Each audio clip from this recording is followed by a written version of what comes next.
నమస్కారం.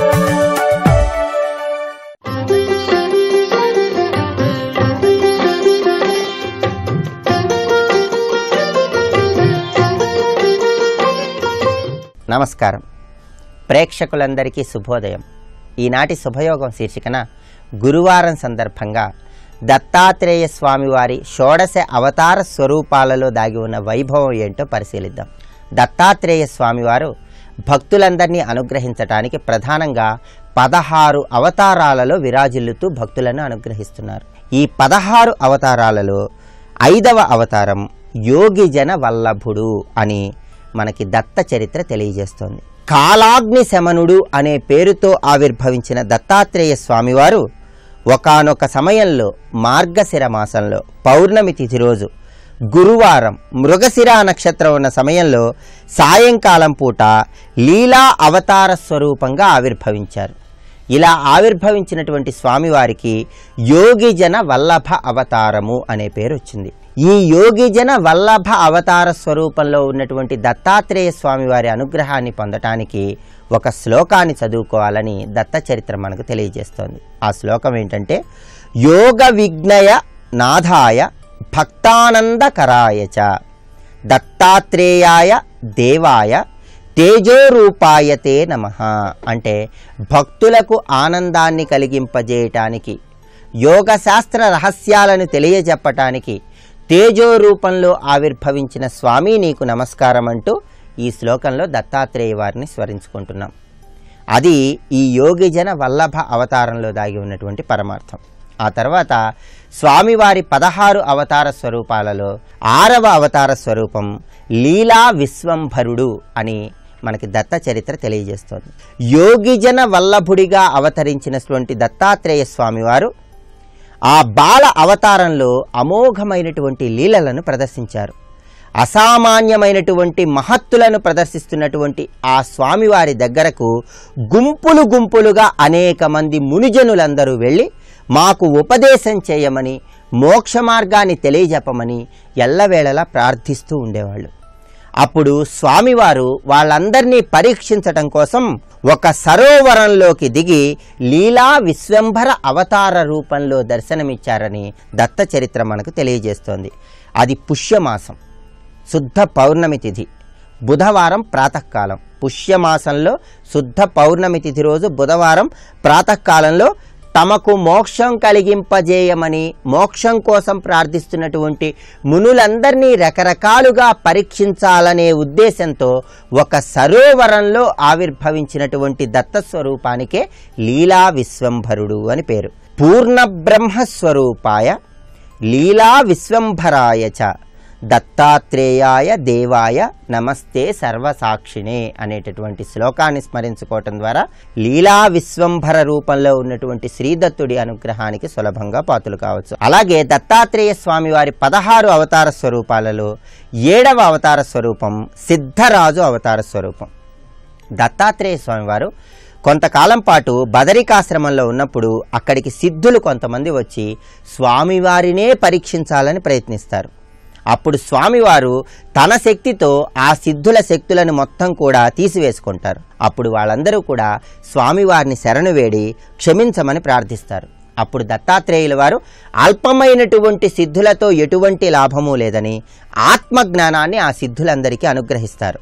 అలా అనుగ్రహించడం కోసం మాఘమాసంలో శుద్ధ పౌర్ణమి తిథి నాడు గురువారం మఖా నక్షత్రం ఉన్న సమయంలో మధ్యాహ్న సమయంలో ఆ సిద్ధులందరికీ ఆత్మజ్ఞానాన్ని సిద్ధింపజేయటానికి దత్తాత్రేయుల వారు సిద్ధరాజు అనే అవతార స్వరూపంలో దర్శనమిచ్చారు.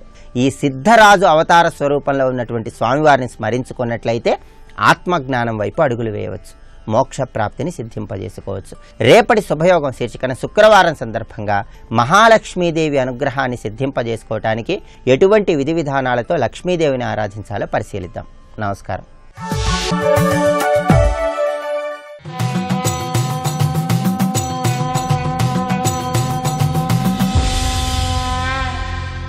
శతక సాహితీ సరస్వతికి నమస్కారం. పతితున్ ధార్మికుగానొనర్తువనుచున్ పల్కంగనాలించి సమ్మతితో నీ పదదాస్యమేనెప్పుడు ఏమం బొప్పగా వింతు సద్గతి చూపించి ముదంబు నుంచి కృపతో కాపాడుమో రక్షక అతిదీనుండ ఉపేక్ష సేయ కుసుమి ఆనంద తేజోమయా. ఓ పరమాత్మ, పతితున్ ధార్మికుగా నొనర్తువనుచున్ పల్కంగా, నువ్వు ఎంతటి పాపాత్ముడైనా సరే, ఎంతటి పతితుడైనా సరే వాణ్ణి తీర్చిదిద్దగలిగిన పరమ పావనుడవు అని మహాత్ములందరూ చెబుతుంటే, ఎన్నెన్నో పురాణ కథలలో భక్తుల విషయములన్నీ కూడా బోధ చేస్తూ ఉంటే దాన్ని విని ఆనందించి విశ్వాసము కలిగి భక్తిని దృఢతరం చేసుకుని నిన్ను నేను కొలుస్తున్నానయ్యా. పతితున్ ధార్మికుగానొనర్తువనుచున్ పల్కంగా ఆలించి, ఆ మంచి బోధలన్నీ కూడా విని నువ్వు పతిత పావనుడవు అని చెబుతుంటే, సమ్మతితో నీ పదదాస్యమేనెప్పుడు నేమం గొప్పగా వింతూ. పతిత పావనుడవు నువ్వు, ఎంతటి పాపాలు చేసినటువంటి పతితులనైనా సరే ఉద్ధరించగలవాడవు అనేటువంటి పురాణ కథలను విని నమ్మకం కలిగి నేను ఆ సాధన చేస్తున్నానయ్యా.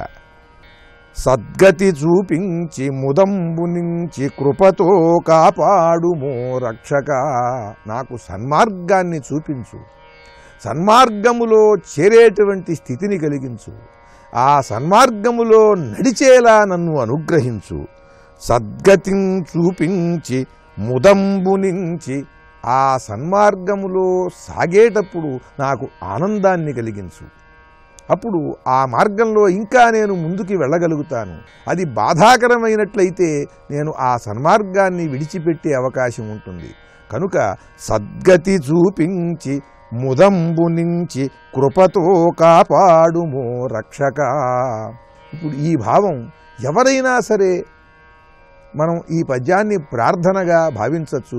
ఈ విధంగానే మనం కూడా భగవంతుణ్ణి అర్థించవచ్చు, నన్ను ఇలా చెయ్యవయ్యా అని. ఎందుకనంటే సద్గతి చూపించటం కాదు, పతితుడైనటువంటి వాణ్ణి ఉద్ధరించటం, ఉద్ధరించి వాడికి సద్గతి చూపించాలి. మంచి మార్గం, మంచి మార్గం చూపించినంత మాత్రాన వాడు దాంట్లోకి వెళ్ళి చేరడు. ఎప్పుడూ మన చుట్టుపక్కల మంచి వాళ్ళు ఉంటారు, మంచి పనులు చేస్తూ సద్గురువులతో సాగుతూ సద్గ్రంథ పఠనం చేస్తూ సద్భక్తులైన వాళ్ళు మన చుట్టూ ఉంటారు. కానీ చూసినంత మాత్రాన వెళ్ళలేము. కనుక ముందు చూపించటం, చూపించిన తర్వాత దాన్ని చేర్పించటం, చేర్పించిన తర్వాత నడుస్తున్నప్పుడు దాంట్లోంచి ఆనందం కలగాలి.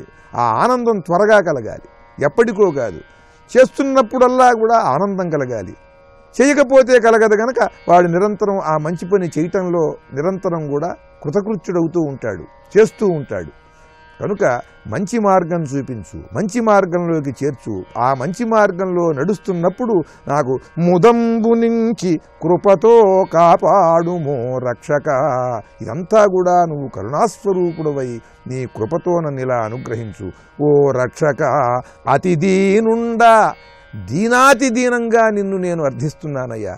అతి దీనుండా ఉపేక్ష చేయ కుసుమి ఆనంద తేజోమయా. నన్ను నిర్లక్ష్యం చెయ్యకయ్యా, నాకు సద్గతి చూపించు. పతిత పావనుడవు నువ్వు, పరమ పతితుడిని కూడా పావనుణ్ణి చేస్తావు, ధార్మికుణ్ణి చేస్తావని పెద్దలందరూ చెబుతుంటే ఆ బోధలు విని నేను అలా మారాలని నిర్ణయించుకున్నా. కనుక నన్ను కరుణతో మంచి మార్గంలో నన్ను చేర్పించు, అక్కడ నడిపించు. ఆ మంచి మార్గంలో నడుస్తున్నప్పుడు నాకు ఆనందాన్ని కలిగించు. నన్ను నిరంతరం రక్షించి నీ దగ్గరకు చేర్చుకో అంటూ సన్మార్గములో తాను నడుస్తూ సజ్జనుడుగా బ్రతకాలి, సద్భక్తితో సాగాలి అని కోరుకునేలా అందరికీ చక్కని అద్భుతమైన సూచనలు చేస్తూ, చక్కని భక్తిభావములను పాఠకులకు కలిగిస్తూ అద్భుతమైన పద్యరచన చేసి గొప్ప శతకాన్ని మనకు అందించిన విద్వత్ కవులు, భక్తాగ్రేసరులు శ్రీ సూరాబత్తుల సూర్యనారాయణ గారి ఆనంద శతకంలోని మరి ఒక పద్యం గురించి రేపు ఉదయం తెలుసుకుందాం. ఓం నమో నారాయణాయ.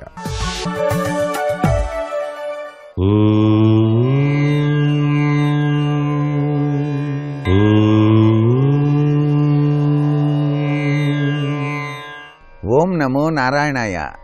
ఓం నమః శివాయ. శ్రీమాత్రే నమః. మానవ జీవితంలో ప్రతి ఒక్కరూ కూడాను దైవ చింతన తత్పరత కలిగి దేవాలయాల్ని సందర్శించడానికి వెళ్తూ ఉంటారు.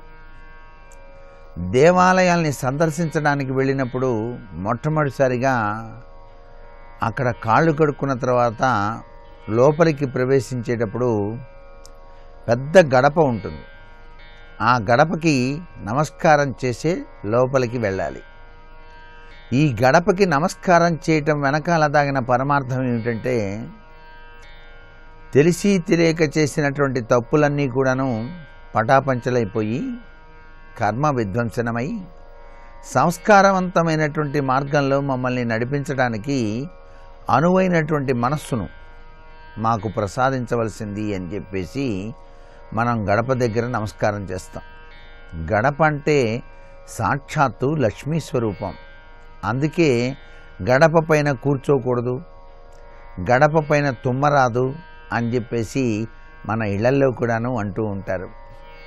గడప మహాలక్ష్మి కాబట్టి ప్రతి శుక్రవారం కూడాను గడపకి చక్కగా పసుపు రాసి బొట్టు పెట్టేటువంటి సంప్రదాయం కూడా మనకు కనిపిస్తుంది మన ఇళ్లలో. ఇంత విశిష్టవంతమైనటువంటి గడపను దాటేటప్పుడు ఆ గడప చేసుకున్న అదృష్టానికి నమస్కారం పెట్టాలి.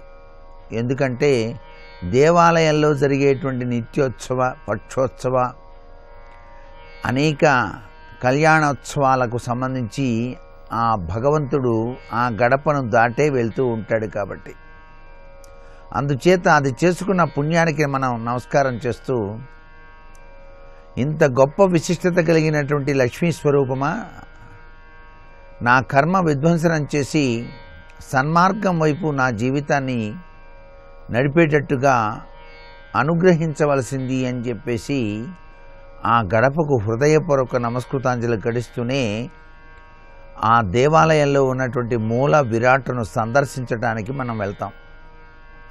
ఇంత విశిష్ట లక్షణం గడపలో దాగిన పరమార్థంగా ప్రతి ఒక్కరూ కూడా గుర్తించాలి. అందుకనే మనం పెద్ద పెద్ద మందిరాలకు వెళ్ళినప్పుడు కూడాను అక్కడ ఉన్నటువంటి గడపని దాటేటప్పుడు కూడా తెలియకుండానే వంగి అలా నమస్కారం చేసే లోపలికి వెళ్ళేటువంటి సాంప్రదాయం కనిపిస్తుంది. అది మనస్సుకి తెలియకుండానే వచ్చేటువంటి గొప్ప విశేషం.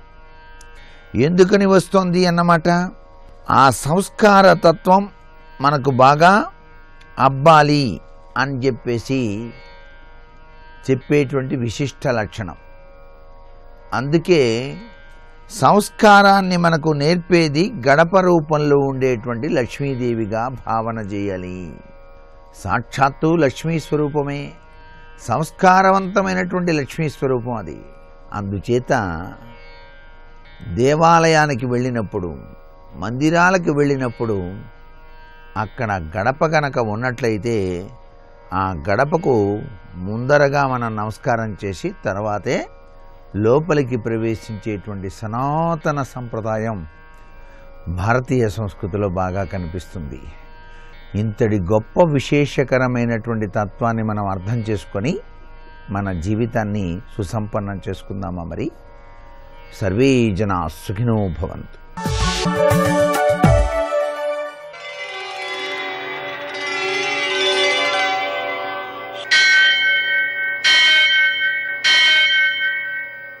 సహస్రశీరుషం దేవం విశ్వాక్షం విశ్వశంభువం విశ్వం నారాయణం దేవమక్షరం పరమం పదం విశ్వతః పరమాం నిత్యం విశ్వం నారాయణకం హరిం విశ్వమేవేదం పురుషస్తద్విశ్వముపజీవతి పతిం విశ్వస్యాత్మేశ్వరం శాశ్వతం శివమచ్యుతం నారాయణం మహాజ్ఞేయం విశ్వాత్మానం పరాయణం.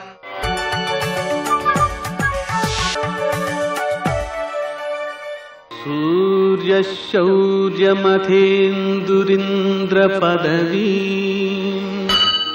సన్మంగళం మంగళం. నమస్తే భగవన్ దేవ దత్తాత్రేయ జగత్ప్రభో సర్వబాధా ప్రశమనం కురు శాంతిం ప్రయచ్చమే. నేటి కాలమాన విశేషాలని గమనిద్దాం. స్వస్తి శ్రీ చాంద్రమాన దుర్ముఖనామ సంవత్సరం, ఉత్తరాయణం, శిశిర ఋతువు, ఫాల్గుణ మాసం, కృష్ణపక్షం గురువారం. సూర్యోదయం 6:21, సూర్యాస్తమయం 6:24. తిథి దశమి మధ్యాహ్నం 1:22 వరకు. నక్షత్రం ఉత్తరాషాఢ మధ్యాహ్నం 3:41 వరకు. వర్జం రాత్రి 7:51 నుంచి 9:31 వరకు. దుర్ముహూర్తం ఉదయం 10:22 నుంచి 11:10 వరకు. మరల మధ్యాహ్నం 3:11 నుంచి 3:59 వరకు. అమృతకాలం ఉదయం 8:51 నుంచి 10:33 వరకు. మరల రాత్రి తెల్లవారుజామున 5:50 ప్రారంభం. రాహుకాలం గురువారం కాబట్టి మధ్యాహ్నం 1:30 నుంచి 3 గంటల వరకు. అష్టకవర్గు రీత్యా శుభప్రదమైన సమయం ఉదయం 8 గంటలకి. నేటి విశేషం గురువారం దత్తాత్రేయునికి ప్రీతికరమైనది. ఆయన్ని ఆరాధించడం ద్వారా మనకు ప్రతి ఘటన నుంచి కూడా జ్ఞానాన్ని పెంపొందించుకునే లక్షణం ఏర్పడుతుంది. ఇంకా విశేషించి జ్ఞానము పెరగడం ద్వారా వ్యక్తి నిరంతరం ఆనందంగా ఉండగలుగుతాడు. సమస్యల యొక్క స్వరూపము అవగాహనలోకి వస్తుంది, వాటి పరిష్కారాలు గోచరమవుతుంటాయి. అలాగే దశలో కానీ గోచారంలో కానీ గురుడు ఎవరికైతే దోషిగా ఉన్నాడో వారు 1 కేజీ శనగలతో శివునికి పూజ చేసి వాటిని నానబెట్టి వాటిని ఆవులకు పెట్టడం ద్వారా గురుదోషాన్ని నివారించుకోవచ్చు.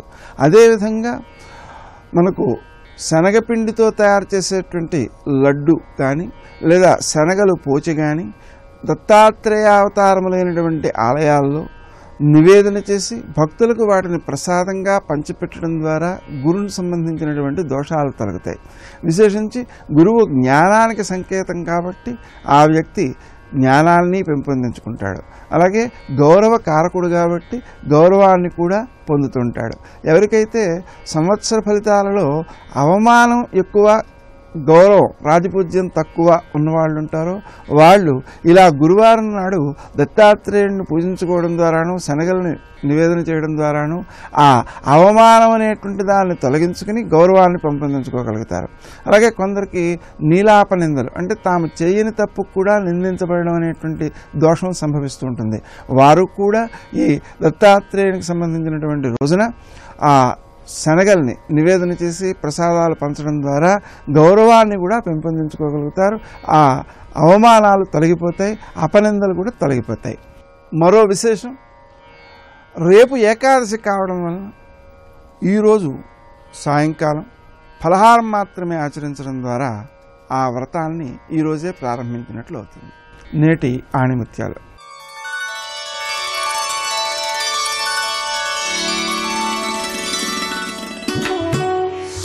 తేనెటీగలు మకరందాన్ని స్వీకరించేటప్పుడు పువ్వుకు గాని దాని రంగుకు గాని హాని కలిగించవు. బుద్ధిమంతులు ఎవరికీ హాని కలిగించకుండా నొప్పించకుండా జీవిస్తారు.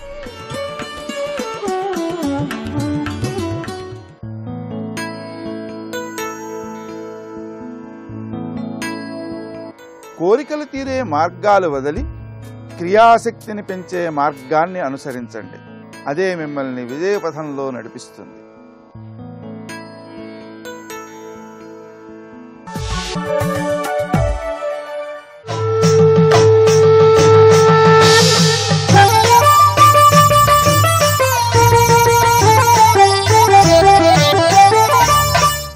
షష్ఠాంశస్తస్య పాపస్య రాజా భుంక్తేన సంశయ నిషేధనీయో రాజ్ఞాసు పాపం కర్తుం సముద్యతః. కనుక నువ్వు వెంటనే ఇది నాపాల సుమా. పైగా నువ్వెవడివి? అద్భుతమైన సూర్యవంశంలో పుట్టినవాడివి, త్రిశంకు తనయుడివి. త్రిశంకుడు అంటే నా వలన ధరించినటువంటి వాడు.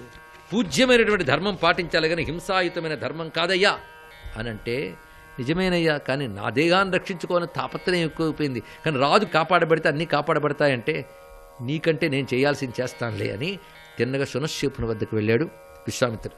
వెళ్ళి ఏడవకనైనా నీ చెవిలో నేను మంత్రం చెప్తున్నాను, మంత్రజపం చేస్తూ వరుణుని ప్రార్థించు అన్నాడు. ఇక్కడ వెంటనే సునశ్శేపుని చెవిలో వరుణ మంత్రాన్ని చెప్పాడు. సునశ్శేపుడు జపం చేయడం మొదలుపెట్టాడు. ఆర్తితో వరుణుడు ప్రత్యక్షమయ్యాడు.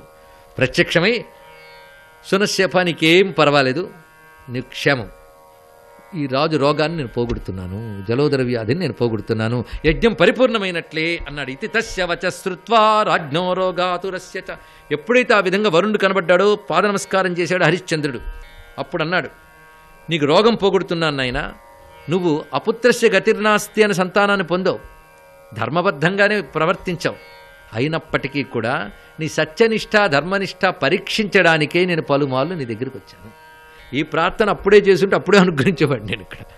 కానీ నీ ధర్మనిష్ట ఎలాంటిది తెలుసుకోవడానికి ఇంతకాలం ప్రయత్నించాను నేను ఇక్కడ. ఇప్పుడు ఈ సునశ్శేపుడు క్షేమంగా ఉంటాడు, బ్రతుకుతాడు, నీకు ఇంకా రోగం లేదు, నీ యజ్ఞం పూర్ణమైనట్లే, వరుణయాగ ఫలం నీకు దక్కుతుంది అని వరుణుడే స్వయంగా చెప్పాడు. ఈ కథ ఎంత రమ్యంగా చెప్పబడింది ఇక్కడ. దయావాన్ దేవదేవేశ ప్రత్యువాచ నృపోత్తమ ముంచ రాజన్ సునశ్శేపం. పిల్లాన్ని విడిచిపెట్టి ఉపస్తంభం నుంచి కట్టువిప్పు పంపించేసే. అరే ఇంత దాకా వచ్చి యజ్ఞం ఆగిపోతే ప్రమాదమే, యజ్ఞం పరిపూర్ణమైందని నేను చెప్తున్నాను, పంపించాను, ఇతరు క్షేమంగా ఉండాలి అనగా అందరూ వరుణదేవునికి జయ జయధ్వానాలు పలికారు. వరుణుడు అంతర్ధానమయ్యాడు. ఇప్పుడు సమస్య అయిపోయింది కదా, మొత్తం డిస్పర్స్ అవ్వలేదండి, ఇంకా ఉంది కొంచెం సమయం. ఆ సమయంలో అక్కడ ఒక్కసారిగా పిల్లాళ్ళు లేచి, ధర్మవేత్తలందరూ ఉన్నారు కదా, ఈ సభను ఒక్కసారి ప్రశ్నిస్తున్నాను, నేను ఇప్పుడు ఎవరి పుత్రుణ్ణి అని అడిగాడండి. ఇక్కడ చాలా గొప్ప విషయం. ఎవరి పుత్రుణ్ణి, ఎవరితో వెళ్ళాను, గతి ఏమిటి చెప్పండి అన్నాడు. ఇక్కడ చాలా గొప్ప ప్రశ్న. పైగా నమస్కరించి భో భో సభ్యా సుధర్మజ్ఞా బ్రువంతు ధర్మ నిర్ణయం వేదశాస్త్రే అనుసారేణ. ఇది మోహానికి పోయి ధర్మం గురించి చెప్పద్దు, వేదశాస్త్రానుసారేణ యథార్థవాదినక్కిల. మీరందరూ యథార్థవాదులు కదా, యథార్థవాదులు అంటే శాస్త్ర ప్రకారం మాట్లాడేవారు, అది ఇక్కడ అర్థం. చెప్పండి నేను ఎవరి పుత్రుణ్ణి అంటే ఒక్కొక్కరు, నీ అజిగత్రి కొడుకే కదండి, ఎంతైనా పుట్టిన బంధం పోతుందా అని ఒకడు, ఇంకోడొకటి ఇలా చెప్పడం మొదలుపెట్టారు. తచ్చుత్వ వామదేవస్తు, వామదేవుడనే మహర్షి మాత్రం లేచి, ఇతడు అజీగత్తుడికి పుత్రుడు కాడు, ఎందుకంటే ఆయన ఎప్పుడైతే అమ్మేశాడో పుత్రత్వం పోయింది ఇక్కడ, కనుక ఆయనకి పుత్రుడు కాడు. ఆయనకు పుత్రుడు కాకపోతే ఎవరికి పుత్రుడు, ఇది ఆలోచిస్తున్నారు. అన్నదాత భయత్రాత తథా విద్యా ప్రదశ్చయ తథా విత్త ప్రదశ్చైవ పంచైతే పితర స్మృతా.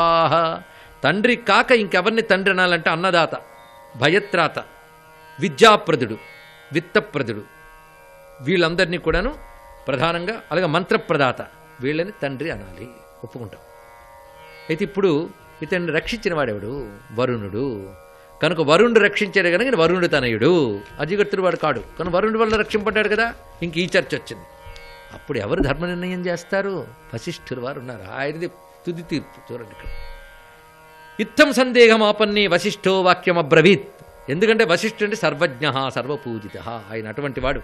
ఆయన శృణుద్వంబో మహాభగ, పెద్ద ఆలోచన ఎందుకయ్యా, ఒకటే, ఇతడు హరిశ్చంద్ర పుత్రుడా అని మరొక వాదన వచ్చింది. ఎందుకంటే ఆయన కొనుక్కున్నాడు కదా, ఆయన పుత్రుడా, రక్షించాడు కనుక వరుణుడు పుత్రుడా, ఇవి ఆలోచన వస్తున్నాయి ఇక్కడ. ఇప్పుడు అమ్మేశాడు కనుక అజీగత్తుని పుత్రుడు కాడు, యూపస్తంభానికి కట్టాడు కనుక హరిశ్చంద్రుడి పుత్రుడు కాడు.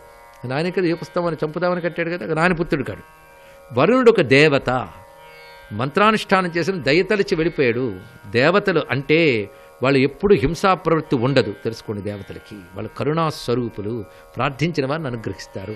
ఈ స్వభావం చెప్పడంలో మొదట వరుణుడు రావడం కూడా హింసిద్దామని ప్రవృత్తితో రాలేదని మనకు అర్థమవుతుంది ఇక్కడ.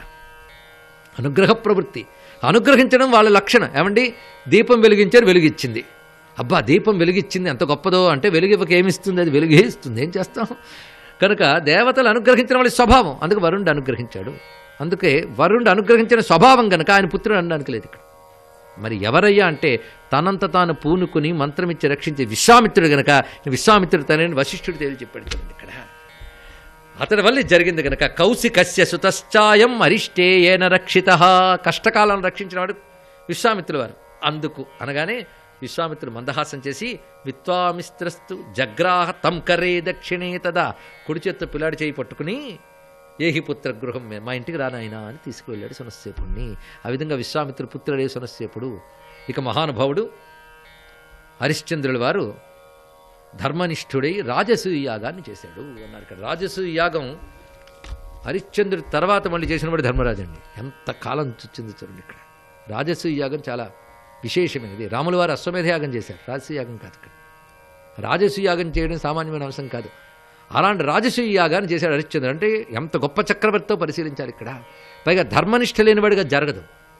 ధర్మనిష్ట సత్యనిష్ట కలిగినటువంటి వాడు అన్ని ధర్మాన్ని అనుసరించి వెళ్ళాడే తప్ప ఎక్కడ సత్యాన్ని ధర్మాన్ని తప్పలేదు ఆయన. అందుకే వరుణుడు కూడా ఈయన యజ్ఞాన్ని పూర్ణం చేయడంలో ఉద్దేశం ఏంటంటే ఇతరులు ధర్మం ఉందని. కేవలం సునశ్చేపుడు దుఃఖమే అయితే అతన్ని బ్రతికించి పంపించేసేవాడు, యజ్ఞం పూర్ణం చేయించాడు. అంతేకాదు ఇదంతా జరిగిన వైనం తెలుసుకుని రోహితుడు బయలుదేరి వచ్చాడు ఇక్కడికి. అక్కడక్కడ ఉన్నవాడు నాన్నా అని వచ్చాడు. నాయనా నా రోగం తగ్గింది, నువ్వు బాగున్నావు కదా చక్కగా అని రోహితుడిని దగ్గర పెట్టుకుని యువరాజుని చేసి అత్యద్భుతంగా రాజసూయ యాగాన్ని నిర్వహించాడు హరిశ్చంద్ర ప్రభువు. దేశాన్ని ధర్మబద్ధంగా పాలించే రాజు రాజసూయ యాగం చేయడానికి యోగ్యుడవుతాడు. ఎందుకంటే రాజసూయం చేయాలంటే కొన్ని విషయాలు ఉన్నాయి. ఒకటి, తాను ధార్మికుడై ఉండాలి, సర్వజన ప్రియత్వాన్ని సంపాదించగలగాలి, సత్యవాక్కు కలిగి ఉండాలి. అటువంటి వాడు సర్వజన ప్రియత్వం అంటే సామంతరాజులుగా చెప్పబడుతున్న వాళ్ళు ఇతర రాజ్యాల రాజులు కూడా ఈయన పట్ల ప్రీతిభావం కలిగి ఉండాలి. అప్పుడే రాజసూయం చేయడానికి అర్హత వస్తుంది. ఎవరో కొంతమంది వైషమ్యాలతో ఉన్నటువంటి వాళ్ళని పరాక్రమంతోనూ సామధాన భేదాలతోనూ నిగ్రహించగలిగే శక్తి ఉండాలి. అప్పుడు అతడు రాజసూయ యాగం చేయగలడు. ఇప్పుడు హరిశ్చంద్రుడు ఆ రాజసూయ యాగం చేయాలని సంకల్పించాడు. వశిష్ఠుల వారి పౌరోహిత్యంలో అత్యద్భుతంగా రాజసూయ యాగం పూర్తి చేశాడు. ఒక్క మాట తేలిగ్గా చెప్పాం కానీ అది చేయడం అంత తేలిక కాదు. అక్కడ మొత్తానికి చాలా అద్భుతంగా రాజసూయ యాగం చేసి రాజసూయం క్రతుం చకారం నృపసత్తమ, రాజసూయం అనబడే ఒక ఉత్తమమైన క్రతువుని చేసి ఆ క్రతువు సమాప్తవగానే ప్రధానంగా యాజ్ఞికం వహించినటువంటి వశిష్ఠుల వారిని గొప్పగా సన్మానం చేసి ఆయన పాద నమస్కారం చేసి నీ అనుగ్రహం చేతనే ఇది చేయగలిగాను అన్నాడు. ఆ గురుభక్తి చేతనే ఇదంతా సాధించగలిగాడు. అటు తర్వాత వశిష్ఠుల వారు ఒకసారి స్వర్గంలో ఉండగా, అంటే వశిష్ఠుల వారు స్వర్గానికి కూడా వెళ్ళారు. అది ఎందుకంటే వాడి దివ్యదేహం అసలు పుట్టినదే బ్రహ్మలోకం నుంచి, బ్రహ్మ యొక్క మానసపుత్రుడు. అందుకే సర్వలోక సంచారం చేయగలిగే శక్తి వాళ్ళకు ఉంటుంది. ఎందుకంటే ఆయన స్వర్గలోకంలో ఉండగా అంటే త్రిశంకుడు అడిగితే పంపలేదు, ఈయన ఎందుకు వెళ్ళాడండి అని అన్న వెంటనే వస్తుందేమో. అందుకు చెప్తున్నా, త్రిశంకుడికి ఆ తపశ్శక్తి లేదు, ఆ దివ్యత్వం లేదు. ఎందుకంటే వశిష్ఠుడు సిద్ధపురుషుడు, పుట్టుకే దివ్యం, మామూలు మానవదేహం కాదు ఆయనది, సిద్ధదేహము, మహర్షుల దేహములు. ఇప్పటికీ ఉన్నారు వశిష్ఠుల వారు, మానవదేహాలు ఇన్నాళ్ళు ఉండవు. అంటే వశిష్ఠుడు విశ్వామిత్రుడు వీళ్ళందరూ సిద్ధదేహములు. బ్రహ్మర్షిత్వం అంటే స్థితి అది. అందుకు వారు సర్వలోక సంచార క్షమ ఉంది. వ్యాసుల వారు కూడా ప్రతిరోజు శ్వేతద్వీపానికి వెళ్ళి విష్ణు దర్శనం చేసుకొస్తుంటాను భారతం వర్ణించారు. ఇక్కడ అవి సిద్ధ శరీరులు, యోగులకి అది సాధ్యమే. ఇది ఇక్కడ అది వశిష్ఠుల వారు ఒకసారి స్వర్గలోకానికి వెళ్ళినప్పుడు, అంటే దేవతలు కూడా మహర్షుల ఆగమనాన్ని కోరుకుంటారు, వారికి నమస్కారం చేస్తూ ఉంటారు. లోకాన్ని క్షేమంగా పాలించడానికి లోకపాలకులైన దేవతలు మహర్షులతో సంప్రదిస్తూ వారి ద్వారానే రక్షణ చేస్తుంటారు. అందుకు రహస్యం. అందుకే లోక రక్షణలో దేవతలు మహర్షులు వీరిద్దరిది పాత్ర ఉంటుంది. సర్వం శ్రీకృష్ణ చరణారవిందార్పణమస్తు. స్వస్తి.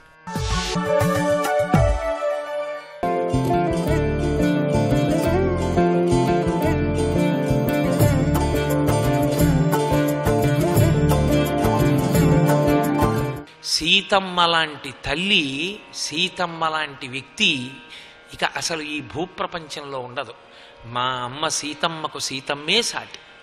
అబ్బా, ఇల్లాలుగా ఆ దాంపత్యం, ఆ పాతివ్రత్యం, ఏమి సహనం, ఏమి మర్యాద. సీతమ్మకు సీతమ్మే సాటి తప్ప సీతమ్మతో పోల్చడానికి ఎవరినీ పక్కన పెట్టడం సాధ్యం కాదు. అంత గొప్పగా ఆయనతో కలిసి వెళ్ళిపోయింది.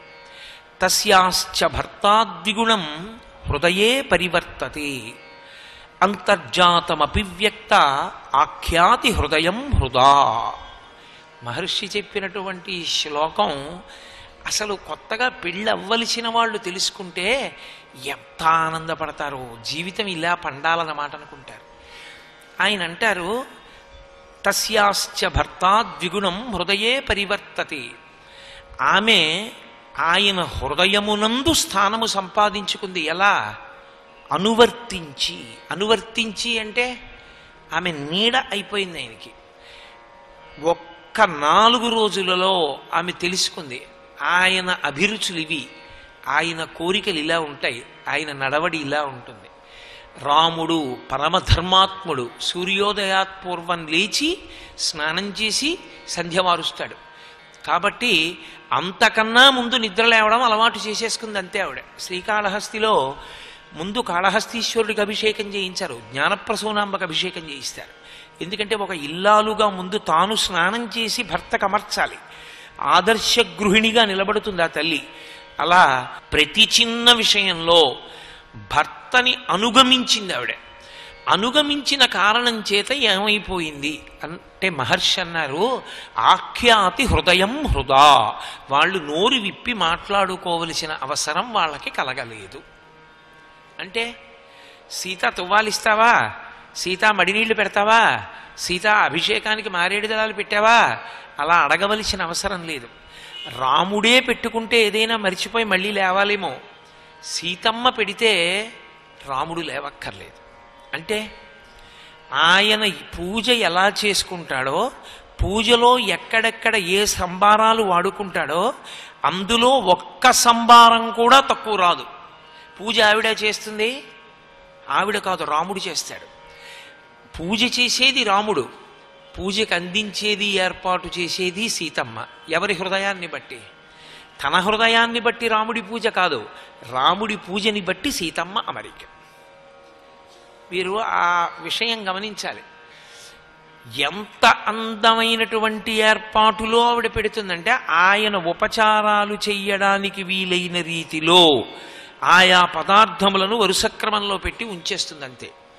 అంటే రాముడు ఇప్పుడు ఈ అవసరంలో ఉంటాడు, ఆయన సీత అని పిలవక్కర్లేదు, ఆయన ఈ అవసరంలో ఉంటాడు ఆవిడ తెలుసుకుంటుంది, ఆవిడ అమర్చేస్తుంది దాన్ని. ఆయన ఇప్పుడు స్నానానికి పెడతారు, ఆవిడ పంచెల చాపు అవి అక్కడ పెట్టేస్తుంది. రాముడు స్నానానికి పెడతాడు, ఆమె పావుగంట ముందే రాముడి స్నానానికి అక్కడ ఏర్పాట్లన్నీ ఉన్నాయో లేవో చూసేస్తుంది. సీత ఇక్కడ అనవలసిన అవసరం ఉండదు. ఒకవేళ అన్నీ ఆవిడ అమర్చిన, అంటే నేను లౌకికమైన ఉదాహరణకి చెప్తున్నాను, వాల్మీకి రామాయణంలో ఉంది అని కాదు, వాల్మీకి హృదయాన్ని ఆవిష్కరించే ప్రయత్నం చేస్తున్నాను. అన్నీ అక్కడే ఉన్నా రాముడే చూసుకోలేదనుకోండి, సీత అన్నాడు అనుకోండి, పంచల చాప ఆ పక్కనే ఉంది అంటుంది ఆవిడ. వాక్యం పూర్తి చేశాడా? పంచల చాప ఎక్కడుంది అని అడిగాడా? స్నానం చేసి వచ్చిన ఇంత సమయం తర్వాత సీత అన్నాడంటే పంచల చాప కనపడలేదనమాట, ఆయనకి ఏదో వెతుక్కుంటున్నాడు. ఖచ్చితంగా దాని గురించే, దాని గురించి కాదోయ్ అని ఆయన అన్న సందర్భం ఉండదు. ఆయన ఎప్పుడు సీత అన్న పాలు అక్కడే పెట్టాను అనగలదు.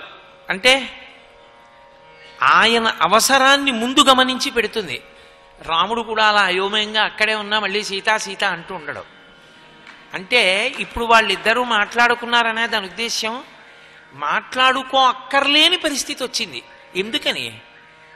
ఒకళ్ళ మీదకొకళ్ళకి కోపం వచ్చి మాట్లాడుకోక కాదు, అసలు ఒకరి హృదయాలు ఒకరికి మారిపోయి అవతల వారి అవసరాల్ని యువతల వారు తెలుసుకుంటారు. తెలుసుకుని అన్నీ జరిగిపోతుంటాయి. జరిగిపోతున్నప్పుడు వాళ్ళ హృదయాలు మాట్లాడుకుంటుంటాయి. ఎంత సంతోషపడిపోతుంటాడో రాముడు, ఎంత గొప్పగా పెట్టేసింది, అన్నీ అయిపోయాయి చక్కగాను అని. ఆమె విషయంలో ఆయన అంతే. సీతమ్మ హృదయంలో ఏముందో రాముడు అంత బాగా తెలుసుకుంటాడు. తెలుసుకుని సీత ఇలా చెయ్యి అంటాడు.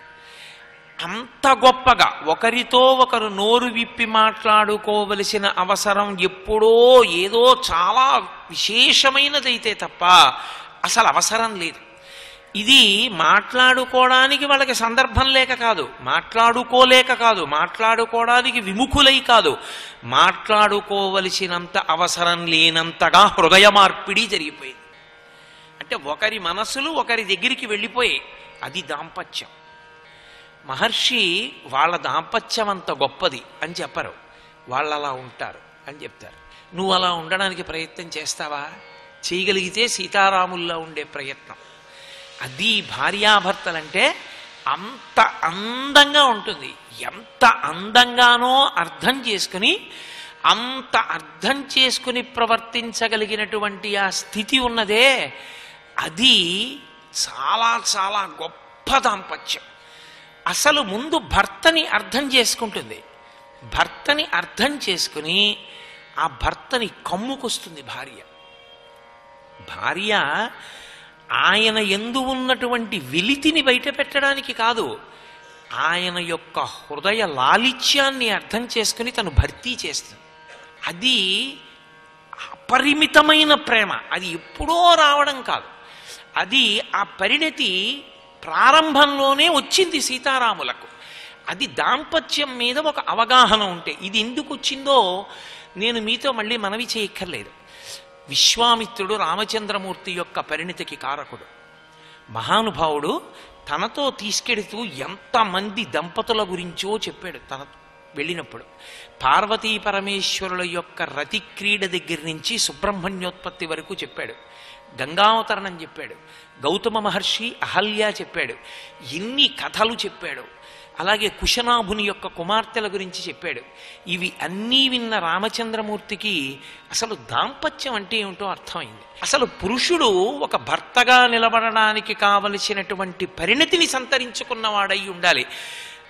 అసలు శాంతి సంతోషము అన్నవి దేని వలననో ఉత్పన్నమవుతాయనుకుంటే అంతకన్నా అసహ్యకరమైన విషయం లేదు. ఆ హృదయ లాలిత్యం ఎక్కడుంటుందో అక్కడ దంపతుల మధ్య విరబూస్తుంది సంతోషం. సర్వం శ్రీ ఉమామహేశ్వర పరబ్రహ్మార్పణమస్తు. స్వస్తి.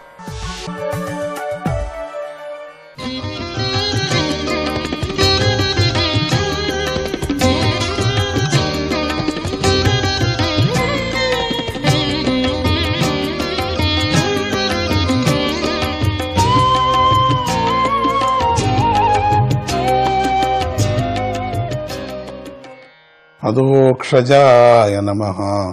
దత్తాత్రేయ మహర్షి ఒక కొండ చిలువలాగా తన వద్దకు వచ్చిన ఆహారాన్ని మాత్రమే తింటూ అజగర వృత్తిలో జీవిస్తూ ఉండేవాడు. ఆయన కావేరీ తీరమందు గల సహ్యాపర్వతం యొక్క చర్యపై కటిక నేలపై పడుకొని ఉన్నాడు. ఆయన శరీర అవయవాలు దుమ్ముతో నిండి ఉన్నాయి. అందువల్ల ఆయన యొక్క స్వచ్ఛమైన తేజస్సు ప్రకటం కావటం లేదు. ఆయన తన శక్తిని తన సంకల్పంతోనే దాచి ఉంచాడు. ఇలా ఉండగా ఒకప్పుడు భగవంతుడికి ప్రియభక్తుడైనటువంటి ప్రహ్లాదుడు ప్రాణుల తత్వం గూర్చి తెలుసుకోవాలనుకున్నాడు స్వామి. ఎవరు? ప్రహ్లాదుడు. అందుకై ఆయన కొందరు మంత్రులను వెంటబెట్టుకొని లోకమంతా సంచరించసాగాడు. ఏ ప్రాణి ఎట్లా తత్వం ఉన్నదో తెలుసుకోవాలని అడవికి వస్తూ సంచరిస్తూ ఉన్నాడు. అలా లోక సంచారం చేస్తున్నటువంటి ప్రహ్లాదుడికి అజగరవర్తుడైనటువంటి దత్తాత్రేయ మహర్షి కనిపించాడు. ఆయన చేసే పనులు, ముఖ కవళికలు, మాట, వర్ణము, ఆశ్రమము మొదలైన వాటిని బట్టి ఆయన ఎవరై ఉండవచ్చు అనేది జనులు తెలుసుకోలేరు. ఎవరైనా మహాత్ముడా లేక పిచ్చివాడా కాడా ఎవరు అనేటువంటి విషయం జనులు తెలుసుకోలేరు. భగవద్భక్తుడు రాక్షసరాజు అయినటువంటి ప్రహ్లాదుడు ఆయనను బాగా పరిశీలించాడు. తత్వాన్ని తెలుసుకోవాలనుకొని ఆయనకు నమస్కారం చేసి యథావిధిగా పూజించాడు. తన శిరస్సును ఆయన పాదాలకు తాకేటట్లుగా సాష్టాంగ నమస్కారం చేసి వినయంతో ఇలా ప్రశ్నించాడు. అజగర రూపంగా ఉన్నాడు అంటే అజగర కాదు, అజగర వ్రతం చేస్తున్నాడు. ఆ విధంగా ఉన్నాడు. కదలనే కదలడు. తన దగ్గర ఏదైనా ఎండి ఆకు పడితే చాలా అదే తింటాడు. గాలికి ఏదైనా ఒకటి పండు వస్తే దాన్నే తింటాడు. చినుకులు వస్తే దాన్నే నీళ్లు తాగుతాడు. ఇంతే. ఇది అజగర వ్రతం. ఇది అటువంటి స్వామి దత్తాత్రేయుడి దగ్గర వెళ్ళి నమస్కారం చేసి తన శిరస్సుని స్వామి యొక్క పాదాల మీద ఉంచి ఇట్లా ప్రశ్న చేశాడు. అయ్యా, మీరు ధనాన్ని సంపాదించి భోగాలను అనుభవించే వ్యక్తిలాగా బలమైన దేహాన్ని కలిగి ఉన్నారు. ఎంత పెద్ద దేహం ఇది! ఎంత అద్భుతమైనటువంటి ఆకారం ఇది! అజగర రూపంతో ఉన్నట్టుగా ఉంది. ఈ లోకంలో ప్రయత్నించే వారికి మాత్రమే ధనము లభిస్తుంది. ధనము కలవారికి మాత్రమే భోగం లభిస్తుంది కదా. భోగం కలవారికి మాత్రమే చక్కని పోషణ వల్ల ఈ దేహం బలంగా ఉంటుంది అనేది అందరికీ అనుభవంలో ఉంటుంది. దీనిని విరుద్ధమైన అనుభవం ఎక్కడా లేదు. ఓ మహర్షి, మరి ఏ ప్రయత్నమూ చేయకుండా పడుకొని ఉన్న మీ వద్ద ధనం ఉండే అవకాశం లేదు కదా. ధనము లేకుండా భోగం లభించదు. కనుక ఓ వేదవేత్త, భోగం లేకుండానే మీ ఈ దేహం బలంగా ఉన్నదేమిటి? కావలసినటువంటి ఆహారమే మీ దగ్గరికి మీరు తినేటట్లేదు. చూస్తే మీ దగ్గరికి వచ్చింది మాత్రమే ఎండాకు అది తింటున్నారంతే. అటువంటప్పుడు మీ శరీరం క్షీణించాలి కదా. మరి మీ శరీరం ఏమిటి ఇంతగా ఉంది? ఇంత బలాఢ్యుల్లాగా ఉన్నారు మీరు. ఈ బలాఢ్యుడికి ఎంతైనా ధనం సంపాదన చేయొచ్చు కదా, ఎన్ని భోగభాగ్యాలైనా కావచ్చు కదా. అటువంటిది చూస్తే నీకు ఏమీ లేదు ఇక్కడ. నువ్వు ఎందుకు ఇంత బలంగా ఉన్నావు? ఏం చేస్తున్నావు? దీనికి గల కారణాన్ని మేము తెలుసుకోవచ్చా? అనుకుంటే చెప్పండి. ఎట్లా ఉన్నావు నువ్వు అనేది మాకు చెప్పితే చాలు. మీకు అనిపిస్తే చెప్పండి. మాలో ఉండేటువంటి సందేహాన్ని దూరం చేయండి. నా ఈ సందేహాన్ని కూడా బాగా తీర్చండి. మీరు విద్వాంసులు, సమర్థులు, చతురులు, లోకప్రియులు, కానీ మీ పలుకులు విచిత్రంగా ఉన్నాయి కదా. లోకమంతా అనేక రకాల కర్మలతో మునిగి ఉండగా మీరు మాత్రం ఉదాసీనులై చూస్తున్నారు. ఏమీ పట్టించుకోకుండా పడుకున్నారు. మీకేమీ అక్కర్లేదు. మీ శరీరం అంతా దుమ్ము అయిపోయింది. గడ్డము మీసము అంతా పెరకపోయింది మిమ్మల్ని. కానీ మీరు శుద్ధంగా ఉన్నారే. మీ కళ మాత్రం ఏదో కనపడటం లేదే. మీరు ఏంటిది? ఎట్లా ఉన్నారు? ఇట్లా ఉదాసీనంగా ఎందుకు చూస్తున్నారు? లేదా పడుకొని ఉన్నారు? దీనికి గల కారణం ఏమిటి? ఎప్పుడు పడుకొనే ఉన్నారు కదా అని అడిగినప్పుడు ఆ రాక్షసరాజు అయిన ప్రహ్లాదుడు ఎంతో వినయంతో ఆ మహర్షిని ప్రశ్నించాడు. ఇట్లా అమృతం వంటి ప్రహ్లాదుడి పలుకులకు సంతోషించిన ఆ మహర్షి చిరునవ్వుతో ఆయనకి ఇలా బదులు చెప్పాడు. ఓ రాక్షసోత్తమ, సత్పురుషులు నిన్ను గౌరవిస్తూ ఉంటారు. మానవులు కర్మలు చేయటానికే లేదా మానివేయటానికి గల ఫలాలు మొదలైన విషయాలన్నీ అంతర్దృష్టి కలవాడినైన నీకు బాగా తెలుసు. నీకు యస్య నారాయణో దేవో భగవాన్ హృద్గత సదా భక్త్యా కేవలయా జ్ఞానం దునోతి ద్వాంతమర్కవత్. నిష్కామ భక్తి కారణంగా భగవంతుడైన నారాయణుడు అన్ని కాలాల్లోనూ నీ హృదయంలోనూ ఉంటూ సూర్యుడు చీకటిని పారద్రోలినట్లుగా అజ్ఞానాన్ని పారద్రోలుతూ ఉన్నాడు. ఓ రాజా, అయినప్పటికీ నువ్వు అడిగిన ప్రశ్నలకు నాకు తెలిసినంత వరకు సమాధానాన్ని తెలుపుతాను. ఎందుకంటే అంతఃకరణ శుద్ధిని కోరుకునే వారికి నువ్వు గౌరవించదగిన వాడివి. ఓ రాజా, తృష్టను తగిన కోర్కెలతో తృప్తిపరచటం సాధ్యం కాని పని కదా. ఆశ అనేది ఎప్పటికీ ఉంటుంది. దాన్ని ఎటువంటిది సమాధానం తృప్తిపరచటానికే సాధ్యం కాదు. ఈ మనుష్య జన్మ అనేది స్వర్గానికి, మోక్షానికి, పశుపక్షాది జన్మలకు, మానవ జన్మకు కూడా ద్వారం వంటిది. ఒక విచిత్రమైనటువంటి ఒక అవకాశం ఇచ్చాడు ఈ మానవ జన్మం. ఇదొక ద్వారం. స్వర్గం కానీ నరకం కానీ నువ్వు ఏదైనా కానీ ఎటువంటి అయినా ప్రయాణం చేసుకోవచ్చు. అటువంటి సందర్భం ఇక్కడ ఇచ్చాడు మానవ జన్మం. పుణ్యకర్మల వల్ల స్వర్గం వస్తున్నది, ఆత్మజ్ఞానంతో మోక్షము. పాపకర్మల వల్ల పశుపక్షాది జన్మలు, పుణ్యపాపముల మిశ్రమంతో మళ్ళీ ఈ మానవ జన్మ లభిస్తున్నాయి. కొంతమంది పాపము పుణ్యము మిశ్రాలతో చేస్తుంటాడు. ఈ రోజంతా పుణ్యము, రేపు మళ్ళీ పాపము. పాపాన్ని మొత్తం వదిలేసి పుణ్యమే పట్టుకోవాలను. అప్పుడే నీ జన్మకు సార్థకం అవుతుంది. ఇదొక ద్వారం. ఇది 2 ద్వారాలు ఉన్నాయి. నువ్వు సెలెక్ట్ చేసుకోవచ్చు. ఇటైనా వెళ్ళొచ్చు, అటైనా వెళ్ళొచ్చు. నీకు ఒక మంచి ఛాన్స్ ఈ మానవ జన్మం. ఆ ఛాన్స్ వదులుకోకుండా నువ్వేం చేస్తున్నావు? మళ్ళీ మళ్ళీ ఇక్కడే పుట్టడానికి ప్రయత్నం చేసేస్తున్నావు. ఇక్కడి నుంచి కదలనే కదలవు. ఈ భూలోకం నుంచి మళ్ళీ ఏదో పాపకర్మాలు చేయటం, మళ్ళీ ఇక్కడ ఏదో ఇంకొక జన్మంలో పుట్టడం, ఇంకొక రూపాన్ని ధరించటం, మళ్ళీ నానా అవస్థలు పడటం, ఏడుపులు బెడబప్పులు విచిత్రంగా ఉండిపోతాయి. ఇక్కడ మళ్ళీ రోగము రుజనము ఇవన్నీ కర్మలన్నీ నీకు పడిపోతున్నాయి. దీంట్లో దేన్ని వదిలేసేయాలి నువ్వు? పాపకార్యాలు తట్టే వెళ్ళకూడదు నువ్వు.